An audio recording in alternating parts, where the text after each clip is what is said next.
Depuis plus de 15 ans, le Centre de recherche interuniversitaire sur la littérature et la culture québécoise, le CRILC, organise un cycle de rencontres annuelles avec des écrivaines et des écrivains québécois. Ces rencontres sont animées par des chercheurs en littérature, aussi bien jeunes que plus aguerris, ce qui permet de mettre en dialogue les textes, les auteurs et les savoirs. Cette année, les rencontres d'écrivaines et d'écrivains du CRILC sont consacrées aux littératures de combat, c'est-à-dire aux actrices et aux acteurs du milieu littéraire qui résistent au courant hégémonique du livre et qui évoluent dans les marges. Le troisième combat de cette série de rencontres s'intéresse aux voies plus marginales de la création littéraire. Plusieurs auteurs évoluent en effet hors des sentiers traditionnels du livre et parfois même à l'extérieur du circuit des maisons d'édition.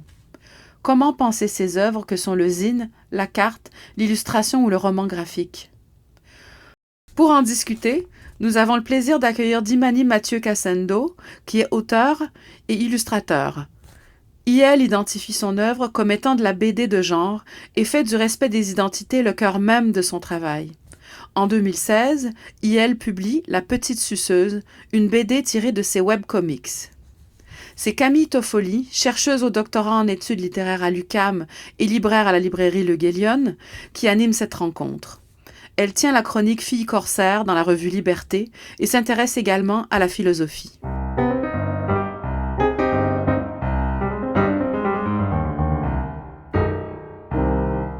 Bonjour Dimani, ça va bien? Ben oui, et toi?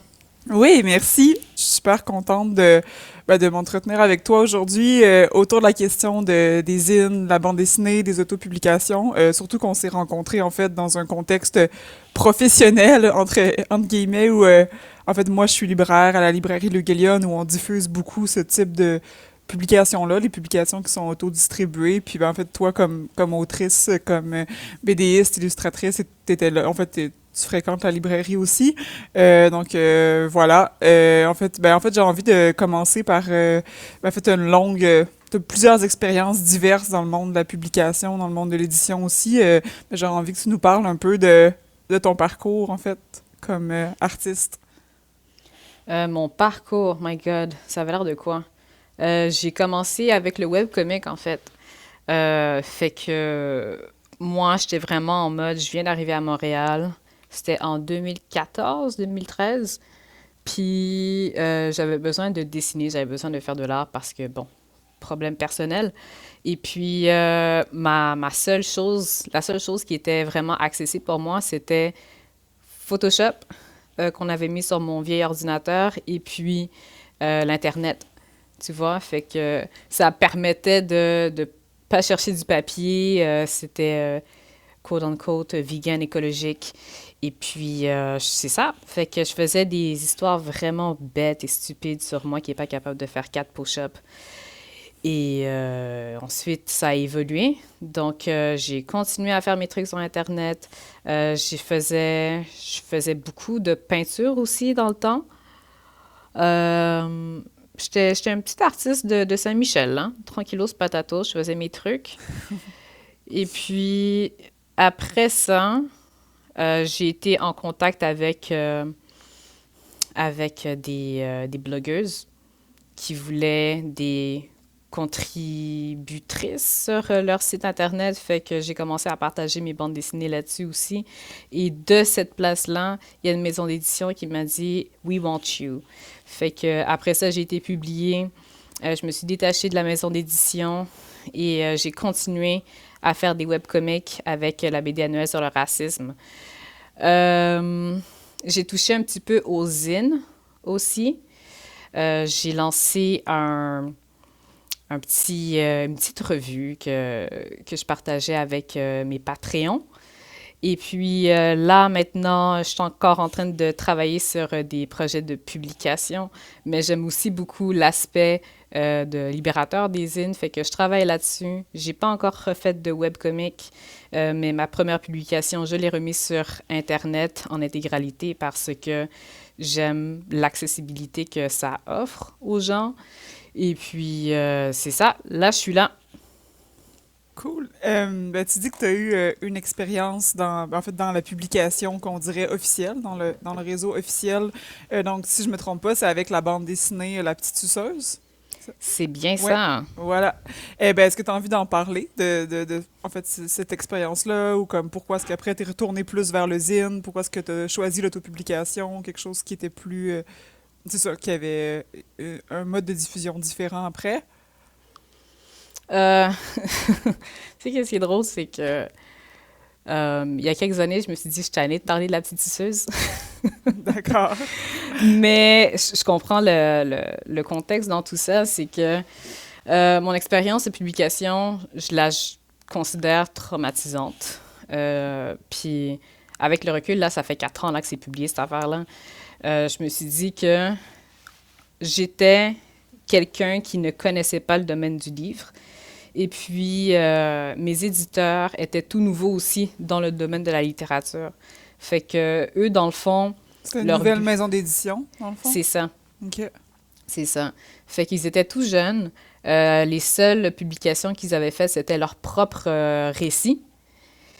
Et puis, ils voulaient avoir plus d'auteurs sur leur marque, quoi. Fait que j'ai été interpellée pour ça, ce qui est normal, ce qui est correct, tu sais. Euh, mais j'ai pas été accompagnée dans ma Mhm. démarche artistique. C'était vraiment c'est- c'était très axé sur OK, on a un échéancier, t'as une idée qui est le fun, envoie-nous les pages au fur et à mesure. Puis, il n'y avait pas vraiment de retour, tu vois, Mhm. sur mes écrits. L'accompagnement était pas vraiment présent, sauf sur quelques aspects, admettons, comment je pourrais dire ça? La chose que je me rappelle, c'était que je voulais appeler la ville de Montréal Tiohtià:ke. Et Mhm. puis, eux me disaient, non, appelle-la Hochelaga. Puis j'étais comme, ah, tu sais quoi, on va... Fait que c'est Ouais, le plus de feedback que j'ai reçu. ouais, OK. Il y avait un travail d'édition qui était minimal, mettons. Ouais. Ouais, c'est ça, j'ai l'impression qu'ils ont juste fait l'impression, puis le, en gros guillemets, la correction des textes, mais c'était pas... On n'a pas travaillé ensemble pour faire une bonne bande dessinée, tu sais. Fait que c'est ça que je regrette beaucoup de cette expérience-là.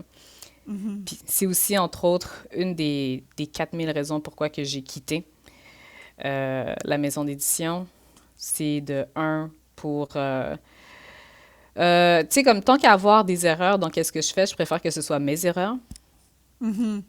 Ouais. Puis voilà, quoi. Ça me tentait juste plus d'être associée à cette maison d'édition-là, que nous ne nommerons point. C'est correct. Donc, de toute façon, aujourd'hui, c'est toi qui...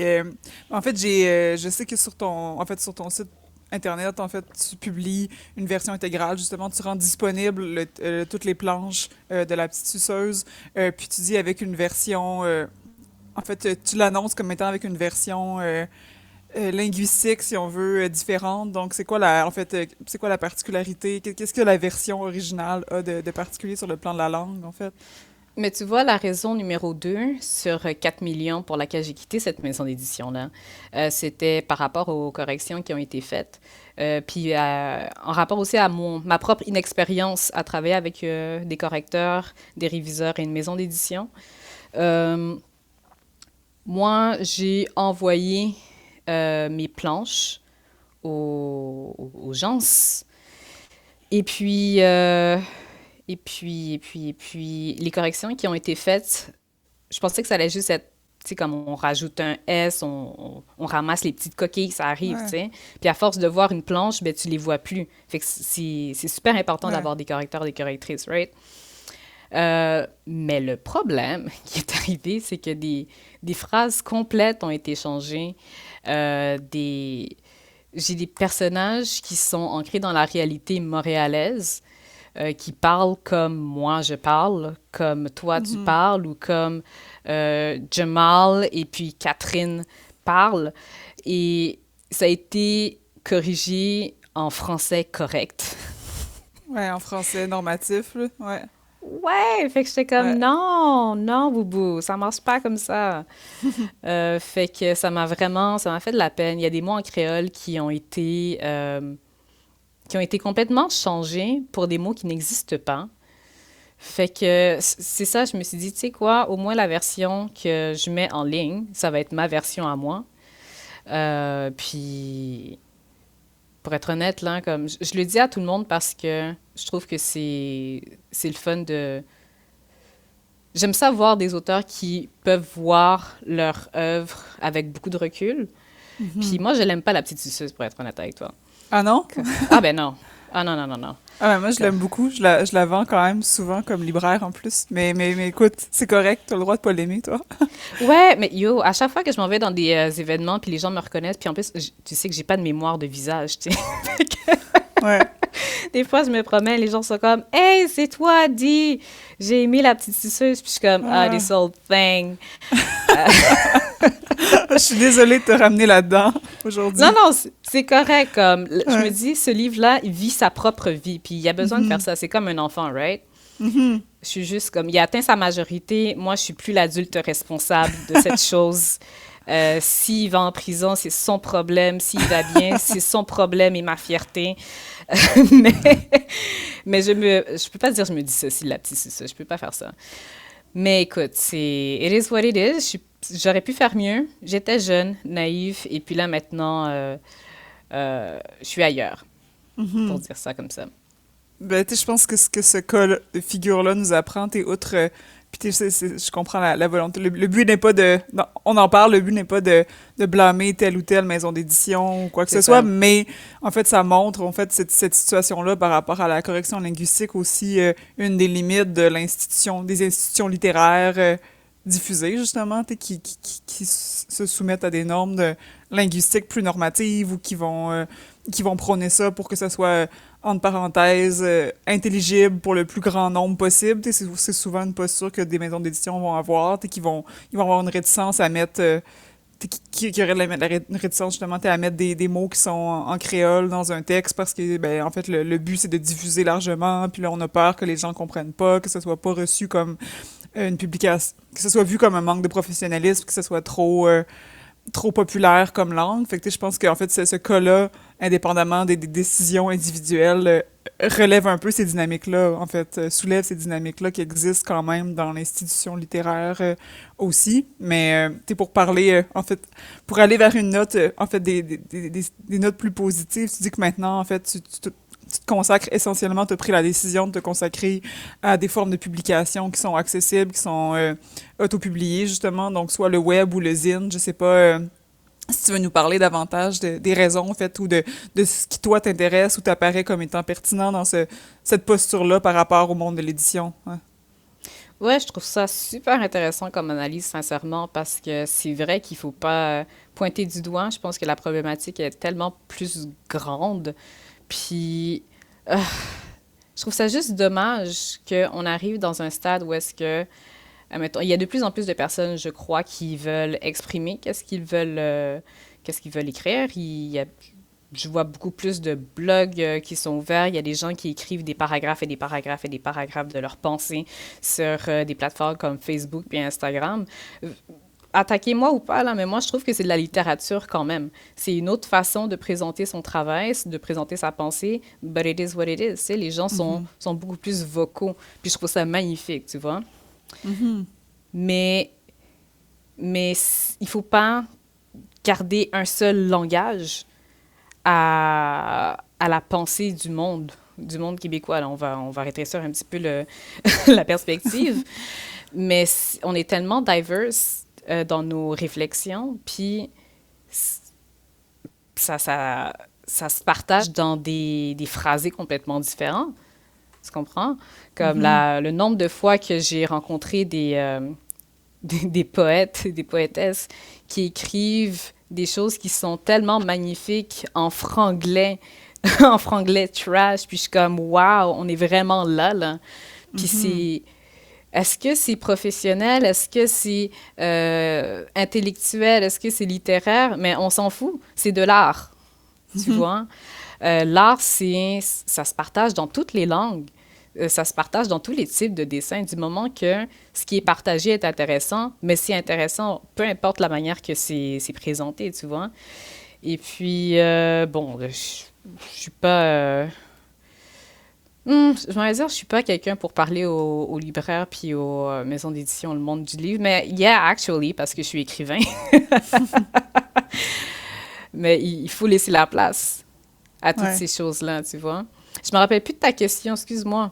Ben, en fait, je te demandais de parler de ce qui t'avait poussé à choisir ça, puis qu'est-ce que ça signifiait comme toi, pour toi comme statement de dire, ah ben moi, en ce moment, je me consacre à la pratique du zine ou du webcomics, de trucs qui sont diffusés, qui sont pas vendus comme un livre, comment dire, dans le Ouais. réseau de diffusion officiel de la littérature au Québec. Ben, c'est vraiment une question de liberté, en fait. Mhm. Je veux avoir beaucoup plus de pouvoir sur ce que je partage. Puis le zine me permet ça. Tu sais, Mhm. comme, être honnête avec toi, je suis pas la personne qui a publié le plus de zines. On s'entend, là. Je sais pas si tu connais Anouk Tremblay. Ouais, ouais. Anouk Tremblay, Sophie Bédard, ça, ce sont des personnes que je vois aller, puis je suis comme, wow, comme elles en chient, là, de ces affaires-là. Puis je suis comme, this is great. Zviane, my God, qui a Mhm. lancé sa revue. Puis qui continue aussi à publier avec des maisons d'édition, mais elle fait ses propres shit avec ses propres lignes éditoriales, son propre graphisme. Tu sais, comme tu prends un espèce de contrôle complet. C'est comme un travail de sculpture, mais sur un livre. Puis je trouve ça tellement intéressant. Il y a Mhm. l'aspect. Moi, je capote pour de vrai sur la question d'usine. Ouais. Je me suis acheté une espèce de. Comment ça s'appelle? J'ai juste le mot que ça fait. Une Une tranche? agrafeuse. Ah, ok. Est-ce que tu as dit une tranche? Mais comme une tranche pour trancher le papier. Il y a Oui, beaucoup d'artistes de zine qui ont ça. Oui. Oh yes, j'ai cette affaire-là, j'ai ma nouvelle Aussi. Ok. imprimante. Puis c'est toutes ces petites choses où est-ce que je suis comme wow, je suis ma propre usine à livres. Et puis ça permet une espèce de ça permet de retourner en contact avec la chose, avec le papier. C'est pas juste une idée que tu shippes à quelqu'un et puis elle se préoccupe de comment est-ce que le livre va sortir. Tu fais vraiment partie de tous les paliers de procédure pour le faire. Puis moi, je trouve ça vraiment le fun de voir son travail grandir comme ça, tu sais. Fait que Mhm. c'est intéressant. Puis c'est beaucoup d'apprentissage aussi. Tu vois, le nombre de pages que j'ai imprimées qui avaient pas le bon cadre, pas assez d'espace dans les marges, etc. Puis je suis comme, oh, je veux que ça fonctionne, tu sais. Fait Mhm. que Des petits c'est, détails techniques, mais qu'on apprend, en fait, qui sont formateurs. En fait, c'est important d'apprendre ça. Ouais. ben ouais, c'est Ouais. ça. Tu mélanges justement, la technicalité à l'art. Puis je trouve que c'est une belle balance de faire ça, tu sais. Fait que c'est entre autres ça qui m'a donné le goût parce que j'aime ça travailler avec mes mains. Tu sais, comme je veux pas, je fais des dessins, là, puis j'écris, j'aime ça toucher le papier. Euh, puis, puis cette notion d'être beaucoup plus libre dans les choses que je partage, fait que je suis quelqu'un qui dit beaucoup fuck you fuck, bitch, ho. Puis j'ai pas envie de m'obstiner avec quelqu'un qui va me dire ah tu sais dis si on veut tel public bla bla bla non fuck you comme moi je veux parler de la manière que les mots sortent de ma bouche. Mes personnages, ce sont des personnes qui viennent de mes ovaires artistiques et imaginatifs. Et puis, il va falloir dealer avec ça, man. Mhm. C'est c'est ça qui est ça. Mais en fait, est-ce que tu as l'impression une des choses, dans le fond, que l'autopublication permet, ou un mode de publication qui est autogéré par toi-même, justement, permet de dire les choses, ben, de les dire différemment, ou de dire des choses différentes aussi, qui seraient pas possibles d'être dites si ton objectif, c'est d'être publié, parce que toi, c'est vraiment, en fait, à ce que j'entends, le point, c'est pas que... Des fois, les gens ont la vision que les gens qui font de l'autopublication, mais c'est un gros cliché que les personnes qui se tournent vers ce type de publication-là, c'est des gens qui n'ont pas réussi à s'insérer dans le réseau officiel, mais t'es Mm. comme... En fait, ton expérience puis celle de plein d'autres artistes montrent que c'est pas le cas du tout. C'est un choix, souvent, pour plein de raisons. Puis est-ce que t'as l'impression que ce choix-là te permet de dire des choses que tu réussirais pas à dire autrement, justement? Ou de Ouais. les dire d'une manière, justement, dont tu pourrais pas le dire autrement? Mhm. Je connais pas toutes les maisons d'édition, puis je connais pas l'expérience de tout le monde, malheureusement. Puis heureusement aussi, parce que j'ai d'autres choses à faire. Mais c'est...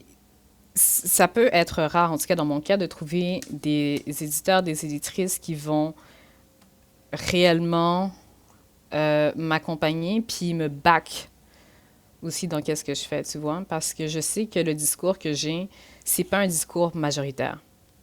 Des fois, je sais qu'on m'invite dans des situations, dans des discussions pour avoir mon opinion de la personne noire marginalisée, puis identité, machin, machin.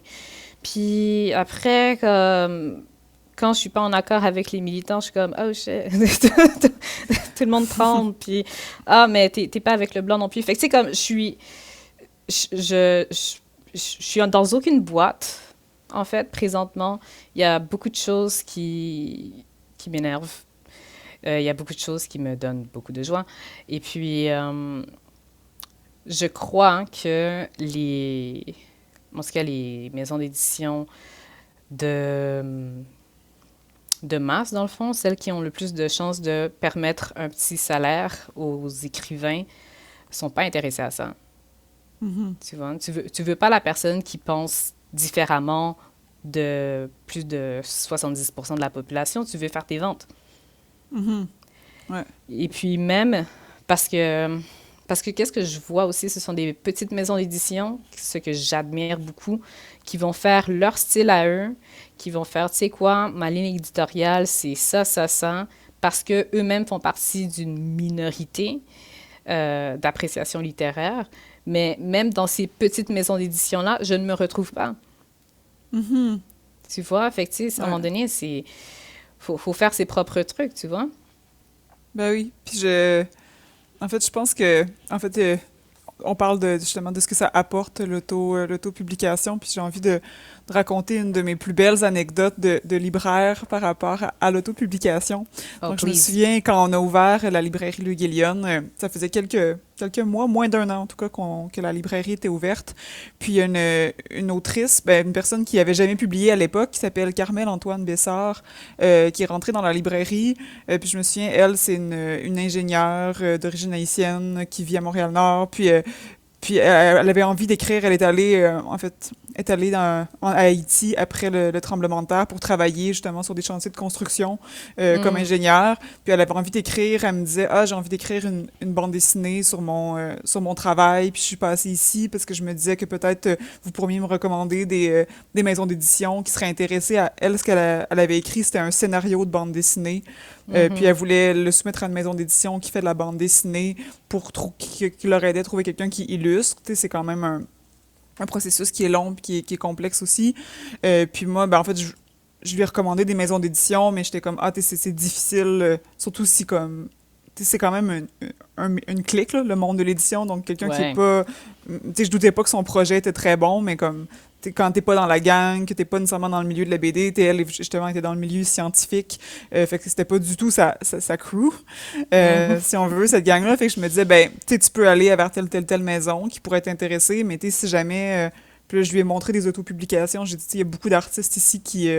parce que je voyais qu'elle avait vraiment une urgence, elle avait vraiment envie de faire ce projet-là, puis elle avait envie... Puis, alors que le milieu de l'édition, c'est un milieu, c'est pas des fois, il peut y avoir des processus de publication très rapides, là, comme en ce moment, on voit plein de livres sur la COVID qui se publient.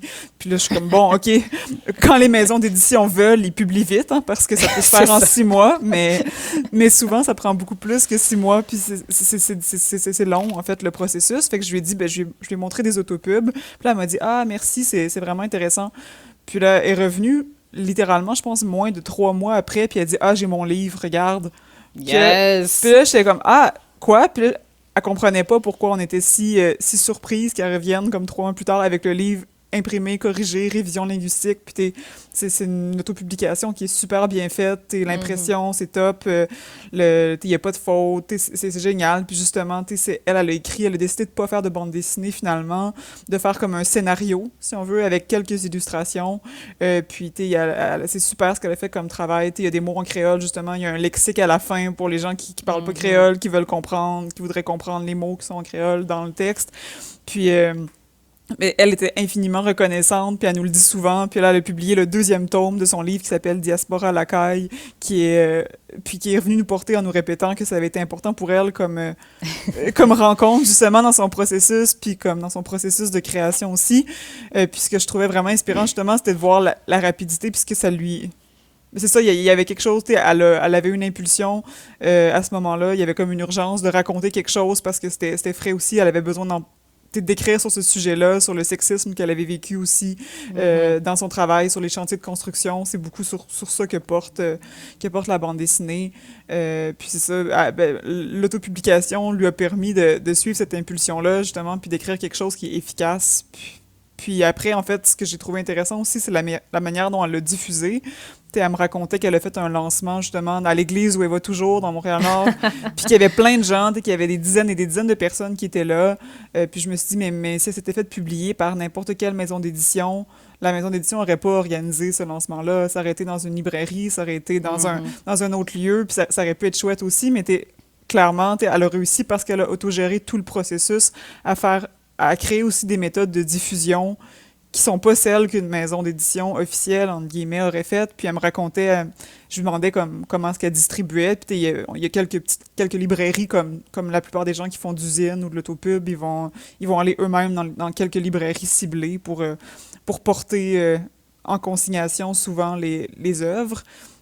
Puis elle me disait que elle, sa meilleure stratégie, c'est qu'elle allait à la danse, elle suivait des cours de danse, ou elle allait à des soirées de danse la fin de semaine, puis elle disait aux gens, qui l'invitait à danser ou qui la cruisait, il disait, si tu veux danser avec moi, achète mon livre. C'était ça sa stratégie, puis je trouvais ça incroyable, puis j'étais comme... Aïe, aïe. Mais c'est un exemple vraiment précis qui nous montre ce que ça peut faire aussi au-delà de... En fait, ce que ça pose, la question de l'autopublication, puis de l'autodiffusion, c'est pas juste, qu'est-ce qu'on peut dire, puis il y a la liberté d'expression, mais aussi la liberté de diffusion, entre guillemets, dans le sens que ça nous permet aussi de rejoindre différemment les gens, je pense. En tout cas, le public. Puis je sais pas si toi, tu vois une différence, justement, dans ton travail, dans la manière de le diffuser. Qu'est-ce qui change versus quand tu as publié, par exemple, La Petite Suceuse qui était dans une maison d'édition officielle? Est-ce que les stratégies pour en parler, pour faire connaître ton travail sont différentes, justement? Est-ce que tu as l'impression de rejoindre les mêmes publics avec un webcomics, un zine, qu'avec une bande dessinée qui est vendue en librairie, par exemple? Hey, j'aime tellement ton anecdote avec Carmel, pour de vrai. Je sais pas si tu la connais. Oui, on s'est déjà rencontrés. Ouais. C'est une personne tellement, tellement intelligente, tellement pleine d'énergie. Fait que je suis comme, yes! Oui. Puis ça me fait du bien d'entendre ce genre de truc-là parce que je me dis, oui, il faut sortir des boîtes, tu vois. Je sais que, mon parcours à moi, il était un petit peu mix, si on veut. Fait que j'avais reçu une boîte complète ou 2 boîtes de La Petite Suceuse. Mes parents l'ont regardé, ils ont fait « Ouais, enfin, tu arrives avec un papier. » Parce que jusqu'à présent, je n'ai pas de diplôme. Fait que c'était comme « OK, t'as pas fini ton cégep, mais au moins, t'as écrit un livre. C'est bon comme ça. » Fait que mon premier diffuseur, c'était Dalman Paul. C'était mon père. Puis, I shit you not, je pense qu'il invitait ses amis chez eux juste pour faire la promotion du livre. C'est vrai? Je comprenais pas, comme il faisait des soupers d'amis, puis il y avait mon livre sur une table, puis c'est comme, OK, mon enfant a écrit ça, by the way, ça coûte $20, just say. Il mettait le livre comme en présentation sur une table? C'était vraiment ça, puis tu sais, comme les gens, ils pensent qu'ils viennent là pour un souper, puis ah! Non, tu viens pour dépenser ton argent. Fait que ça, c'était parce qu'ils vendaient les livres sur place? Ouais, ils le faisaient! Puis sinon, c'était pas mal ça. Écoute, moi, j'avais mon Etsy. Une fois de temps en temps, j'étais invitée dans c'est la première fois que je faisais l'expérience de vendre des livres dans des espèces de pop-up shop. Fait que, tu sais, comme je me présentais là, je vendais mes affiches parce que ça faisait quand même des années que je faisais de l'illustration, je faisais des macarons. Fait que c'était comme poster, macarons. Maintenant, j'ai des livres. Fait que si vous voulez, il y a ça. Je suis allée à la maison d'Haïti. Puis, c'est ça, c'est moins excitant que l'histoire de Carmel, pour être honnête. Quand même. Mais ouais, c'est ça. Je vendais mes trucs, quoi. J'allais dans les salons du livre. Mon Dieu, mon premier salon du livre, c'était bizarre. C'était quel salon? De 2016. À Montréal? À Montréal, ouais. Ah, mon Dieu, le plus gros salon, en tout cas. Ouais. Ouais, c'est ça, parce que le livre est sorti mi-novembre, puis après ça, c'était le salon du livre. Fait que j'étais comme, OK. Fait que je me rends là-bas, moi, je suis habillée comme un petit garçon qui est prêt à sauter sur des gens. Fait que les gens, ils voulaient pas venir acheter mon livre. Parce que ça allait mal, mes affaires. Mais sinon, qu'est-ce que je peux te dire, par contre, c'est qu'il y a des gens qui sont allés lire mes trucs, qui sont venus acheter mon travail par solidarité. C'était dans la grosse... je pense que... Qu'est-ce qui se passait en 2016? Je pense que Black Lives Matter était devenu de plus en plus populaire, où ça a eu un espèce de pic. Fait que là, des entrepreneurs noirs en ont profité. Moi aussi, j'en ai profité parce que j'avais besoin de manger. Et puis, je leur ai dit, gars, check, moi, je suis artiste, je suis noire, et puis j'ai écrit une histoire avec des personnages qui me font penser à mon Montréal. Et puis, il y a des gens qui ont fait « Yes, il faut aider, buy black, etc. » machin, tous les slogans possibles et inimaginables. Et puis, ça m'a permis de convertir des gens à la bande dessinée. Il y a beaucoup de personnes qui m'ont dit « Tu sais quoi, je voulais t'encourager, puis j'ai lu ton truc, j'ai aimé ça, puis maintenant, je lis de la bande dessinée. » Fait que des fois, tout ce que ça prend, c'est des gens qui nous ressemblent, qui sont dans le milieu, tu vois. Puis est-ce que tu penses, en fait, c'est intéressant comme je trouve ça beau comme anecdote aussi sur la bande dessinée, parce que le thème de la séance aujourd'hui, c'est sur les genres de publications marginales, puis en fait, dans lesquels rentrerait autant la bande dessinée, le zine ou le webcomics. Puis toi, est-ce que tu penses que la bande dessinée aujourd'hui, c'est encore un genre littéraire qui est marginal? Euh, Ou qui est comme méconnu, ou qui est... mais ce serait plus à toi de me le dire pour de vrai, parce que est-ce que tu es encore libraire là-bas? Oui, je suis encore libraire, ouais. OK, parce que j'ai été... je peux pas dire que j'étais libraire, j'étais commis de librairie au Archambault. C'était le titre de ton poste, c'est ça? Ouais, c'est ça. Je n'osais jamais dire que j'étais libraire parce que sinon, ça sous-entend que je lisais les livres et je connaissais qu'est-ce qui était sur les rayons, mais c'était pas vrai. Fait que je savais où se trouvaient les choses. Et puis, à cette époque-là, je sais que les gens, les adultes en tout cas, ils n'étaient pas intéressés à la bande dessinée. Quand ils venaient me voir puis ils me disaient comme OK, mais j'aimerais ça lire quelque chose de nouveau, je suis intéressée par telle affaire, puis quand je leur disais comme OK, mais il y a une bande dessinée qui est sci-fi, qui est intéressante, qui pourrait vous intéresser, c'est un bon vendeur, machin chose, les dessins sont bons, le script est intéressant, il est intelligent, ils sont comme non. Comme ils voulaient rien savoir, ils étaient vraiment arrêtés à l'idée que c'était une bande dessinée. Mais ça, c'était en 2015. Tu vois? Fait que je sais pas si 5 ans plus tard, ça a changé parce qu'il y a de plus en plus de prix. Je me semble que je vois les prix littéraires qui incluent beaucoup la bande dessinée. Fait que j'ai l'impression que c'est beaucoup plus visible. Mais je ne suis plus dans le domaine de la diffusion du livre ou de la vente du livre. Fait que je pourrais pas dire si c'est boudé ou pas maintenant. Ben, je pense que c'est un genre qui est assez populaire, ben, que justement, c'est une reconnaissance qui est croissante aussi. Justement, il y a de plus en plus de prix littéraires qui parlent, ben, qui décernent des prix aux bandes dessinées, aux romans graphiques.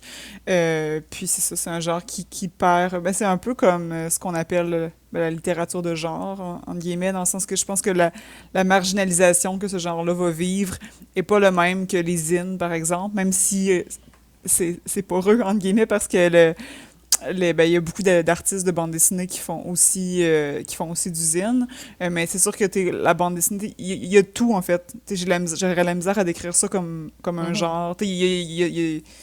Dans la bande dessinée, il y a autant le comics Marvel qui est oui, vendu à très, très grand tirage, mais qui en même temps est associé est pas étudié dans les universités, si on veut, ben, ou les peu seulement dans les universités qui vont faire qui s'intéressent à la culture pop. Autant de Mm. la bande dessinée, de plus en plus des BDistes, je pense comme à Guy Delisle, là, comme le BDiste français, qui reçoit plein de prix, qui est très connu Ouais. partout, puis qui est assez reconnu même par une certaine élite intellectuelle, si je peux me permettre le terme. Fait que, en fait, c'est ça. J'aurais la misère à dire. Je pense qu'il y a encore des pratiques marginales dans la bande dessinée, mais que c'est pas un genre qui l'est a priori. J'aurais envie de dire ça. Parce que c'est Mais aussi un genre qui, traditionnellement, il y a une grosse tradition d'hommes blancs qui font de la bande dessinée non plus. c'est C'est pas ça. comme si c'était qu'un genre littéraire et artistique qui venait d'un milieu underground non plus, là. Ouais. Mais c'est tellement de la fréquencité de dire que la bande dessinée, c'est de la littérature de genre, pour de vrai. Comme, il y a de la BD de genre, puis il y a de la BD. Je veux dire, Ouais, comme si ouais. on... Urgh.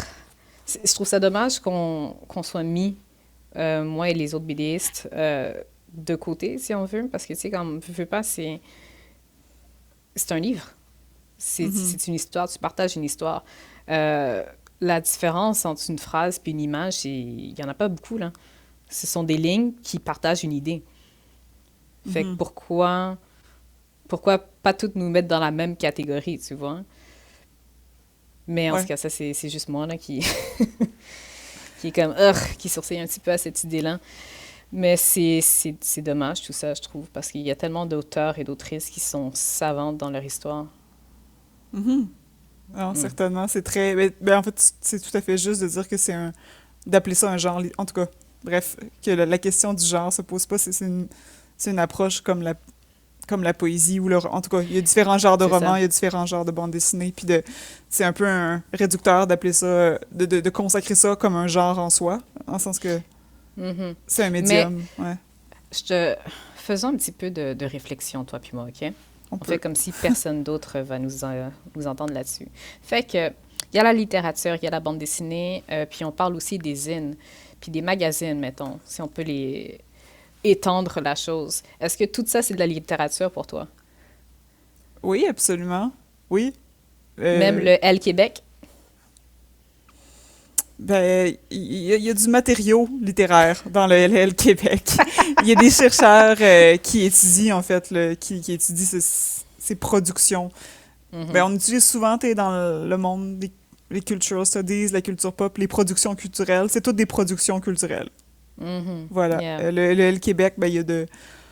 En même temps, est-ce que parce que... Puis là, je réfléchis avec toi aussi, comme en improvisant un peu, t'es les gens vont dire que comme par exemple dans le L Québec, c'est plein de publicité, c'est plein de c'est ça. Mais Mhm. en même temps, est-ce que la littérature publiée chez Gallimard est à l'abri du capitalisme? En tout cas, dans le sens, Exactement. c'est une grande question. C'est pas parce qu'il n'y a pas une publicité de Chanel ou du Simons dans l'œuvre que cette œuvre-là est complètement indépendante puis est produite. Tu sais, je pense qu'il y a un culte dans certaines institutions littéraires de Mhm. l'indépendance, mais les magazines, c'est comme si parce que c'était comme lié à quelque chose de commercial, ça l'était pas. En même temps, tu sais, je pense que puis là, c'est mon avis très personnel sur la question. Tu sais, les gens se demandent pourquoi est-ce que c'est aussi difficile, tu sais, qu'il y a aussi peu de publicité, de visibilité, de place pour les zines, les autopublications dans le monde du livre, dans les librairies. Mais tu sais, je pense qu'une des raisons, tu sais, très platement, pour travailler en librairie, avoir travaillé dans des librairies comme libraire employé ou comme libraire gestionnaire à Le Guillion, ben c'est que c'est difficile à placer puis à classer, en fait. C'est Mhm. très, très pratiquement parlant. C'est Les comme... formats sont Oui, différents. il n'y a pas de format standard, alors que des livres, tu ranges ça d'habitude dans une bibliothèque, ça va bien. Tu as des présentoirs. Faire le présentoir à zine, c'est tout le temps un truc qui est à comme remodeler. C'est tout le temps l'affaire qu'on a de Mhm. la misère à faire. On a de la misère à mettre en valeur parce que c'est des objets qui... c'est plus des objets d'art souvent, ou c'est des petits trucs brochés que si tu les mets juste dans une bibliothèque, ben justement tu vois pas la tranche, ça marche pas. Puis tu sais, très platement, notre travail est comme balisé par des préoccupations pratiques, puis qui sont un peu, comment dire, ça. Et en fait, qui sont dictés par un besoin d'efficacité, un besoin de rentabilité, de rentabiliser l'espace, de bien ranger les choses. Puis tout Mhm. ça, les zines, les autopublications, c'est souvent des objets c'est comme des petites pierres dans l'engrenage, là. Puis je pense, Oui. entre autres, il y a des bibliothécaires qui sont venus récemment à la librairie acheter des zines à Lugilion. Je trouve ça vraiment génial qu'il y ait des bibliothécaires qui veulent que des zines soient gardés, justement, soient rendus accessibles au public de manière gratuite. Puis aussi, les bibliothèques ont un travail de préservation, là. Tu sais, nous, par exemple, à la librairie Le Guélion, on reçoit 5 exemplaires de ton zine. Si on en a vendu 5, on te réécrit après. Puis s'il t'en reste plus, il t'en reste plus. Puis s'il n'y en a plus, on n'a pas un travail d'archivage que les bibliothèques ont. Fait que ça, c'est un travail Mhm. qui peut être bien qui est important pour que ces productions littéraires-là, ces productions artistiques-là restent, puissent être un jour étudiées ou puissent être encore consultées dans 50 ans. Tel BDiste avait aussi fait des zines. Il en reste des Mhm. exemplaires qui sont gardés à la bibliothèque, à la BANQ, qui sont gardés dans telle bibliothèque municipale. Donc ça, c'est super important. Mais justement, les bibliothécaires qui venaient nous disaient à quel point c'est difficile, juste matériellement parlant, d'archiver des zines puis de les rendre accessibles dans des rayons de bibliothèque. Fait que, en fait, je pense qu'il y a c'est ça, notre rapport très pratico-pratique au travail, même si on a l'impression que l'institution littéraire ou le milieu littéraire, souvent on aborde ça sous l'angle intellectuel, sous l'angle de la pensée. Quand j'étudiais en littérature, souvent c'est comme ça qu'on voit la littérature, comme étant des objets artistiques sans les considérer dans leur matérialité, mais justement la matérialité de l'objet, c'est ce qui fait que c'est difficile des fois de valoriser Mhm. ces objets-là, en tout cas. Voilà. Mais tout Yeah, ça, yeah. c'est un grand détour. Mais en fait, toi, j'aurais envie de t'entendre pour avoir travaillé. Puis je t'ai vu venir porter venir porter des exemplaires de tes bandes dessinées à la librairie, puis d'aller dans d'autres. Je sais que chez Racine, justement, tu vas en porter aussi Mhm. Avec mon gros fréquemment. sac, là. Oui, c'est ça. Mais c'est un travail, comme tu dis, quand tu parlais tout à l'heure du fait que même les parties très pratico-pratiques du travail d'édition sont entre tes mains quand tu fais de l'auto-édition. C'est aussi ça aussi. C'est aussi d'aller porter toi-même dans ton sac à dos les œuvres. Mais qu'est-ce que les librairies ou qu'est-ce que le milieu littéraire pourrait faire pour rendre ça plus facile, selon toi, la diffusion des œuvres autopubliées? Nous lifter, man, parce que... Non, je niaise. Mais Non? c'est vrai que ça, c'est la partie plate. Comme une fois que le produit est fini, t'es comme, ah shit, faut actually que les gens, ils le voient, tu sais. Puis ça peut pas juste sortir de chez moi. Mais rapidement, je voulais savoir si tu connaissais Héloïse. Ben oui, tu connais Héloïsa Aquino. Oui, oui. Bon, c'est parce que ce que tu disais tout à l'heure, ça me fait penser à son expérience à elle, qui a publié pendant des années plein de zines, qui faisait des portraits de femmes lesbiennes, puis qui a publié en fait aux éditions Sans Fin, Portraits d'illustres butch. Mhm. Fait que ça, c'est le recueil de tous ces zines qui est devenu dans un format qui se met facilement dans une bibliothèque, qui est accessible pour la BANQ, que tu peux, comme, tu sais, c'est beaucoup plus palpable. Puis je trouve ça le fun de faire cette espèce de ramassage de travail, puis de le mettre dans un livre, puis d'avoir une maison aussi Mhm. d'édition qui a le... Je trouve que c'est très courageux de la part d'une maison d'édition de faire comme, tu sais quoi, ce que tu as fait, je vais le prendre sur mon dos. Mhm. Ouais. Tu sais, comme c'est beau, là, qu'est-ce qu'elle a fait, Héloïsa. Puis, en tout cas, moi, je pense que j'ai relu ce livre-là comme 3 fois parce que j'aime toutes les petites anecdotes qu'il y a à l'intérieur. Et puis, en extra, pour les personnes qui sont vraiment des OG, admettons, là, des liseurs et des liseuses fidèles, mais il y a le petit papier qui vient avec, tu sais. Fait que c'est ça que je trouve intéressant entre la balance entre le zine et puis le livre. C'est comme Ouais. il y a je vais dire une évolution possible, mais c'est pas vraiment le terme que je voulais utiliser. C'est une évolution du format. Quelque chose Mhm. de plus palpable, tu vois, on se comprend. Euh, Répète-moi ta question, s'il te plaît. Qu'est-ce qu'on pourrait faire qu'est-ce que je dis on en parlant comme libraire, mais qu'est-ce que le milieu du livre pourrait faire ou les institutions littéraires pourraient faire pour mieux diffuser, mieux intégrer les œuvres autopubliées ou le travail plus underground, si on veut? Mhm. Est-ce que tu es au courant s'il y a un prix décerné strictement pour les autopublications? Parce que j'ai fait une recherche tantôt, j'ai pas trouvé. Oui, ben il y a le Exposine, en fait, le gala Exposine.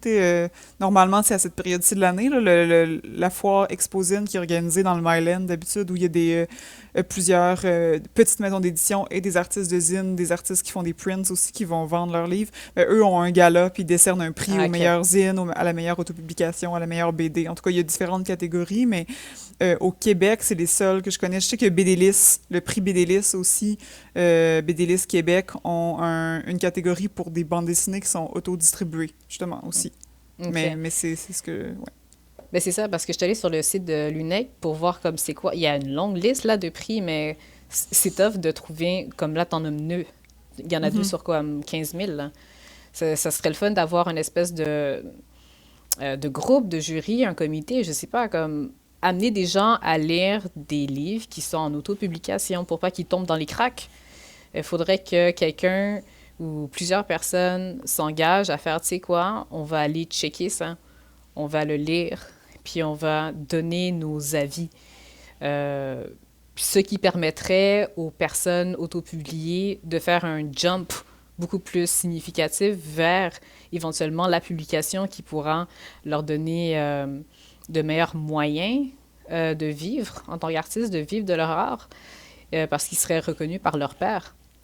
Mhm. Qu'est-ce que je trouve vraiment plate des fois, c'est que, admettons, pour être membre de certains organismes qui aident les écrivains ou qui, pour recevoir certaines bourses, mais il faut déjà que tu aies publié plein de fois quelque part. Puis là, c'est comme, mais des fois, t'as pas cette occasion-là, comme qu'on disait tantôt, de partager les choses que tu veux partager à cause de euh, que trois personnes boudent ta ligne éditoriale ou qui boudent tes idées, tu sais.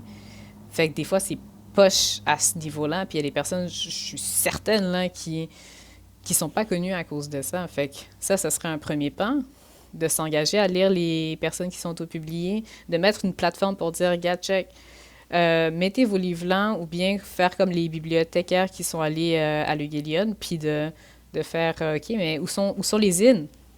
Gimme, gimme, Mhm. gimme, you know? Ça, c'est une chose. Il y avait un autre truc auquel j'avais pensé, mais c'est parce que ça, c'est un autre truc ça me titille beaucoup. Parce que j'ai été en contact avec beaucoup de gens dans le domaine. Et ce que j'ai entendu de la part de certains d'éditeurs, c'est, ah, on veut pas être la maison d'édition qui pogne telle personne parce qu'elle fait partie d'une minorité. Puis ça, c'était sans prendre en compte le travail artistique de cette personne-là. Tu veux dire Euh, qu'ils voulaient pas avoir l'air de faire du tokenism, par exemple, ou... ouais. Mais tu vois, juste cette OK. phrase-là, on veut pas avoir l'air de, c'est comme vos gueules, là, comme juste focuser sur le produit final. Puis il faut s'engager à faire les recherches aussi. Où sont les gens qui ne sont pas blancs? Où sont les gens qui ont des chaises roulantes? Où sont les gens qui, qui écrivent et qu'on ne voit pas, on voit pas leur réalité, tu sais? Mhm. De Ouais. sorte que leur expérience soit partagée de manière à ce que ce soit pas un spectacle, Mhm. tu vois? Euh, ah, ouais, ça serait un début, puis de pas présenter, euh, de pas présenter leur approche intersectionnelle ou diversifiée pour la diversité, machin, machin. Tu sais, les phrases que les gens ils disent, Ouais, ouais, ouais. c'est embêtant, tu vois. Puis je trouve que c'est réducteur pour les personnes qui font pas partie de la majorité littéraire. Mhm.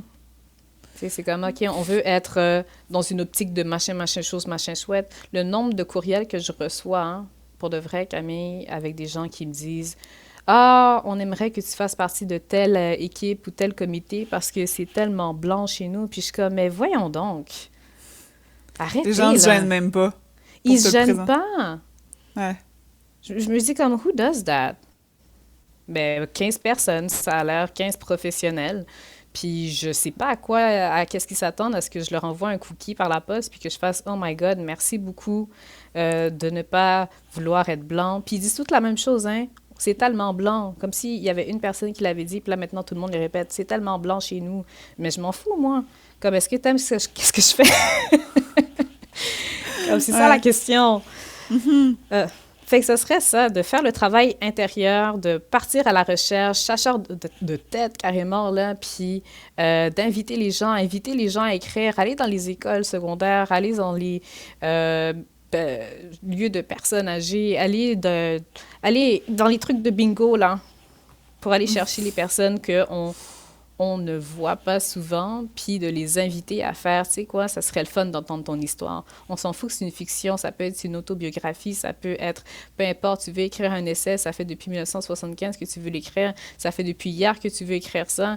Just do it. Inviter les gens à le faire, tu vois. Mhm.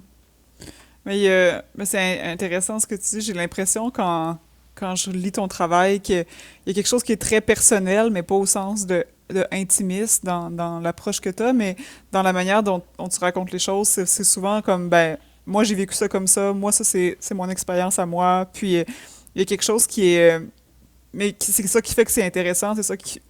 T'sais, paradoxalement, c'est probablement ça qui fait qu'il y a beaucoup de gens qui se reconnaissent dans ce que tu fais parce qu'il y a quelque chose de très honnête, de très sincère aussi, puis qui n'est pas dans la représentation de «Ah oui, ça c'est ma réalité de personne noire, queer». En tout cas, dans le sens, je sais pas si tu comprends ce que je veux dire, qui est... Ça n'a pas cette prétention-là, alors que souvent, si... Par exemple, des maisons d'édition qui vont vouloir... ou des maisons... ou comment dire, des institutions littéraires qui vont vouloir comme plus avoir sortir justement de comme d'un public sortir d'une Ouais. communauté strictement blanche, cis, universitaire, blablabla, ben vont justement convoquer des figures, puis on en connaît plein, des gens qui vont comme être des bons représentants de telle réalité, mais en fait, Mm. je sais pas, j'ai l'impression que le type d'approche que tu as choisi te permet de pas être là-dedans, puis c'est ce qui fait la force, puis c'est ce qui fait la singularité de ton travail aussi, justement. Je sais pas, Mhm. ouais. Non, non, non, je te file là-dessus, comme quoi que, tu sais, comme oui, je m'inspire de ma vie, je m'inspire aussi des personnes qui m'entourent, puis je suis entourée de beaucoup de personnes, là. C'est pas juste des personnes noires et queer, là, que je côtoie, je suis la seule à des kilomètres carrés. Fait que les personnages, les idées, les expériences, c'est un mélange de beaucoup de choses. Puis c'est ça que je trouve intéressant aussi dans mon processus d'écriture. Des fois, je lance un personnage dans une aventure, puis il m'énerve. Puis il m'énerve tellement parce que, tu sais, comme c'est pas mon expérience, mais tu sais, comme j'écris la chose quand même parce que c'est quelque chose que j'ai vu. Et puis je l'adapte à mon histoire. Et je peux pas mettre des intentions dans la bouche des gens. Fait que c'est difficile pour moi de dire que les institutions littéraires focus sur telle ou telle réalité. Peut-être qu'ils sont aveugles à la chose, ils savent pas que qu'ils voient en Fifty Shades de blanc. Euh, Fait que c'est ça, c'est touché, je trouve. Je suis pas la personne qui va dire comme c'est trop blanc, c'est trop d'hommes cis, blabla, parce que je suis comme, you know what, si Jérôme, là, Jérôme, il voit juste Simon, Mathieu, puis Guillaume, puis ils font leurs blagues ensemble, puis il est ben heureux, puis son focus de la vie, c'est Catherine, parce que Catherine a des gros seins, puis comme, ah, j'aime vraiment Catherine, parce qu'elle me rappelle une éclipse. Fait que c'est sa réalité. Puis je pense que c'est correct que Jérôme puisse écrire son livre sur son obsession Saint-Al. Fait que il y a ça. Mais ça veut pas dire qu'on focus sur juste sa réalité à lui. Il faut aller voir ailleurs. Mhm. Tu Non, tout vois? à Puis, fait. puis je trouve ça dommage aussi que de voir... mais tu sais comment ça fonctionne, les oppressions. Il y a une grosse gang qui est opprimée. Puis là, on en prend un qui est tokenisé. Puis lui, il va dire les choses que la majorité veut entendre. Et puis là, maintenant, c'est comme, OK, votre représentant que nous vous avions associé a dit telle chose, il est d'accord avec nous, alors fermez vos gueules par rapport à vos oppressions, fermez vos gueules par rapport à vos expériences, parce que this one black dude said this, ou cette femme blanche a dit ça, et puis voilà. Fait que, tu sais, c'est comme... je trouve que c'est promouvoir l'abrutissement des Québécois et des Québécoises, de juste se limiter à certains types de perspectives. Fait que je suis comme... Ouais, ben c'est... c'est tout à fait juste. En tout cas, j'abonde dans le même sens que toi là-dessus. Puis en fait, on parle de tout ça, de point de vue dominant et tout et tout. Et puis je repense à, en fait, une table ronde qu'il y avait eu, justement, encore une fois, à Le Guillion. On voit que je passe beaucoup de temps là, avec la BDiste qui fait aussi du zine, justement, Sophie Labelle, qui est une BDiste qui fait la BD, du livre pour enfants, qui fait toutes sortes de choses, justement, qui est trans. Puis je le dis, je suis pas en train de la outer. Donc, l'identité trans est vraiment à la base de son travail puis de sa démarche littéraire. Puis elle a publié, justement, je me souviens, aujourd'hui, elle a publié, à l'heure actuelle, elle a publié 2 romans jeunesse, donc un roman en 2 tomes. For her. Ouais, qui est vraiment chouette, mais qui s'adresse aux adolescents, puis qui est publié, je crois, chez Urtubise, donc qui est publié dans une maison d'édition qui a une bonne diffusion au Québec, où là, vraiment, son but, c'était de rejoindre les jeunes, puis de leur faire, de créer des représentations. Donc, on suit une jeune fille trans à l'école secondaire, puis qui rencontre qu'il y a des amis qui sont pas des ados hétérosexuels, cisgenres, qui dominent la majorité des représentations culturelles ou des productions culturelles, pour reprendre le terme, qui sont destinées aux adolescents. Donc, son but, c'était vraiment de créer comment dire, pas des icônes, mais mon Dieu, des figures inspirantes pour les jeunes. Mais avant de faire ces livres-là, qui avaient une grande diffusion, elle a fait beaucoup de zines, de petits zines, dont, entre autres, un livre qui s'appelle Dating Tips for Trans Cuties. Fait que c'est... Puis elle, je me souviens, en librairie, elle disait « Ah, mais moi, quand je fais mes zines, puis la raison pour laquelle je fais des zines, c'est que je m'adresse aux personnes trans. J'écris pas, comme les personnes cis peuvent... lire mes zines, puis si vous les aimez, tant mieux. Si vous les aimez pas, ben comme tant pis. C'est pas pour toi anyways. C'est pas toi le public cible. Fait que quand tu fais un truc comme ça de dating tips, c'est pas un truc qui pourrait être publié dans une maison de BD qui veut diffuser largement parce que le but c'est pas ça. Puis finalement, je dis mais ça, mais il pourrait tout à fait. Mais au final, on se rend compte, Sophie, elle a un site web. En fait, c'est ça, ben, elle distribue beaucoup en ligne, elle vend beaucoup en ligne, puis elle vend partout dans le monde. Tous ses livres, ses zines sont traduits en anglais, en français. Puis, à un moment donné, elle disait en blague, elle dit « Ah, je suis probablement une des seules BDistes au Québec qui vit exclusivement de son travail. » Puis, je suis comme, ben, en effet, probablement. T'es comme une jeune BDiste québécoise au début de sa carrière, qui en fait depuis quelques années seulement, qui réussit à payer ses billes, puis à s'habiller, puis à manger avec il y en a probablement pas tant, qu'ils le font surtout aussi sans subvention, nécessairement. Ouais. Elle a dit c'était vraiment qu'avec la vente des zines. Fait que finalement, il y a cette idée-là comme quoi, parce qu'elle a choisi cette veine-là, elle s'adresse précisément à un public, mais qui est pas restreint, entre guillemets. Souvent, on va confondre underground puis restreint aussi. Mais elle, c'est pas... en fait, c'est pas ça, parce que finalement, elle vend plus... Elle fait des plus gros tirages que beaucoup de maisons d'édition qui veulent publier, mais c'est juste qu'elle a choisi un moyen de diffusion qui permet de rejoindre des communautés précises qui sont nombreuses, qui veulent lire, qui aiment ce qu'elle fait. Fait que tout ça pour dire que Puis des fois, on se dit, on parle de la nécessité de reconnaître les identités marginales, puis je fais des guillemets qui ne se voient pas, mais sur lesquels j'ai insisté à l'oral. Donc, on dit, ben il faut que la parole des marges soit reconnue dans l'institution littéraire, mais des fois, je me demande, puis j'aurais envie de te relancer, puis t'entendre là-dessus, est-ce qu'il faut vraiment, en fait? Parce qu'à un certain point... Est-ce qu'il faut vraiment que les institutions littéraires ou que les chercheurs, que les universitaires, que les grandes maisons d'édition reconnaissent puis diffusent les voix, entre guillemets, marginalisées, justement. Hell to the motherfucking no. Excuse-moi? Hell to the motherfucking no. Non. non, c'est ça. Non, c'est ça. Je pense que... déjà là, en parlant de Sophie Labelle, elle avait une niche, puis c'est magique d'avoir une niche. Comme ça, t'es seté, là. Ça marche comme ça. Admettons les personnes qui aiment les pétons. Hein, ben, tu vends des pétoncles, ben, t'es sûr que les personnes qui aiment les pétoncles vont acheter tes pétoncles. Ben, c'est ça. Est-ce que tu vas essayer de vendre aux personnes qui mangent du steak? Peut-être, peut-être pas. C'est la même chose pour la littérature. C'est la vente de pétoncles, man. Mhm. Et puis...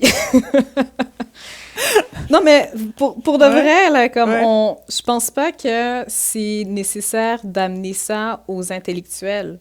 Comme tu lis ou tu lis pas, les artistes font de l'art pour le diffuser, pour le partager, mais c'est pas du tout dans le but de se faire étudier. Fuck that shit. Mhm. Qui va mettre un pinceau sur une feuille et faire comme ah, j'ai hâte de savoir ce qu'ils vont dire à l'université? Non, we don't think about that. Tu comprends? Fait que, tu sais, s'ils veulent que ce soit reconnu, mais tant mieux. La chose qui m'intéresse le plus là-dedans, c'est de savoir que les auteurs et les autrices québécoises sont backés par leur propre population. Comme pour Mhm. revenir à mes années au Archambault, mon Dieu, le nombre de personnes que j'ai rencontrées qui disaient comme moi, je lis pas de littérature québécoise. Comme si la littérature québécoise, c'était un bloc, puis que c'était Michel Tremblay, Louise something something, et puis that's it, là. Comme non, non, Ouais. comme il y a de la diversité. C'est ça la diversité en plus. Comme pour de vrai, je travaille pour l'espace de la diversité, mais j'haïs ce mot-là. Quand on m'associe à Dimani est un artiste ici de la diversité, je suis comme fuck you. Non, parce que la diversité, ça veut dire tout le monde en même temps. Fait que t'es autant issu de la diversité que moi, là, J, comme c'est bizarre. Mais, euh, je m'éloigne. Je m'éloigne, j'ai Non, failli mais m'énerver. non, c'est correct. C'est bien, c'est bien. Euh, Fait que c'est ça, je pense que ça prend pas mal de courage de la part des personnes qui s'engagent à assembler le livre puis de le diffuser. Le nombre de Mhm. livres que j'ai vus sur les tablettes comme... Ah mon Dieu, c'est quoi le titre, genre? Je vais out des gens. J'envoie des pointes. Mais en tout cas, c'est des trucs de dating, justement, comme ah, qu'est-ce que les femmes pensent ou qu'est-ce que les hommes pensent, et puis les hommes viennent de Mars et blablabla. Bla, bla, bla, bla. Fait que, tu sais, comme ça, c'est vendu comme à super gros tirage. Fait que pourquoi pas le livre de Sophie Labelle? Mhm. Tu Ben, comprends? il Fait est vendu à gros tirage aussi. ouais, mais c'est Mais, elle qui le fait. oui, c'est ça. Mais oui, voilà. C'est ça, comme Ouais. qu'est-ce qui serait vraiment cool en fait, c'est qu'elle puisse se libérer de cette tâche technique, administrative-là. Mais comme si elle aime ça, tu vois. Mais ce serait le Mhm. fun que les artistes puissent se concentrer sur leur art. Puis que les... J'aime... J'ai failli me tirer dans le pied, je vais dire, j'aime le capitalisme. C'est pas vrai, c'est pas ça que je voulais dire. Mais il y a cette notion de travail à la chaîne que j'aime beaucoup parce que je trouve que c'est productif, c'est proactif, de demander aux personnes de se focusser sur une expertise et puis comme ça, ils peuvent se lancer là-dedans. Mhm. Fait que tu sais, comme, au même titre que j'adore les zines parce que ça te donne beaucoup de contrôle, j'adore aussi l'idée d'avoir une maison d'édition parce que comme ça, je peux vraiment m'asseoir, me focusser sur juste mon histoire, mon dessin. Et puis ensuite, ça va être au pire des pires diffusions. Je me présente à tel endroit, je fais des signatures et puis merci, bonsoir. Mais j'ai pas besoin de m'inquiéter pour la publicité ou bien dealer avec l'imprimeur, parler à tous les médias, etc., machin, comme, non, j'ai pas envie de faire ça constamment. Puis comme ça permettrait d'avoir des publications qui sont beaucoup plus présentes. Tu fais la promotion, j'ai faire la promotion de vieux livres. C'est pour ça que comme je te dis, la petite Susu, je suis comme, OK, ça a 4 ans, là, comme, guys, move on, comme je veux plus en parler. Mais il y a des gens qui sont comme ça, tu sais, qu'ils doivent continuellement faire la promotion du même livre qu'ils ont écrit en 1998. Puis à un moment donné, c'est comme, mais c'est plate. Ça serait le fun de juste passer le flambeau à quelqu'un d'autre qui qui a d'autres attachements pour qui c'est important ou pour qui il y a juste du talent là-dedans, tu vois. Mhm. Dans ce cas, je vais te remercier, Dimani, pour ton entretien. Puis en fait, pour conclure, on peut s'offrir, je peux t'offrir un moment d'auto-promo. Est-ce qu'il y a un projet sur lequel tu travailles en ce moment dont tu aimerais nous parler, annoncer? Ou tu peux dire non aussi. Ah, flûte de flûte, je me trouve vraiment plate. J'ai pas de projet qui sont pas secrets présentement, mais restez à l'affût, s'il vous plaît. Je vais mettre mes trucs sur mes pages Facebook. Vous pouvez me googler, là. J'ai pas besoin de donner mes handles. Puis voilà. Mais je veux juste rajouter un truc vraiment très rapidos. Comme quoi que les zines, ça coûte des pinottes à faire. Fait que les maisons d'édition pourraient facilement investir là-dedans. Ah, je dis ça, je dis rien. Mais si quelqu'un est capable de mettre de l'argent de sa poche pour faire un zine, ça veut dire qu'une maison d'édition est capable aussi. Just saying. Fait que c'est ça. Qui sait qu'est-ce que je vais faire dans quelques temps? Restez à l'affût.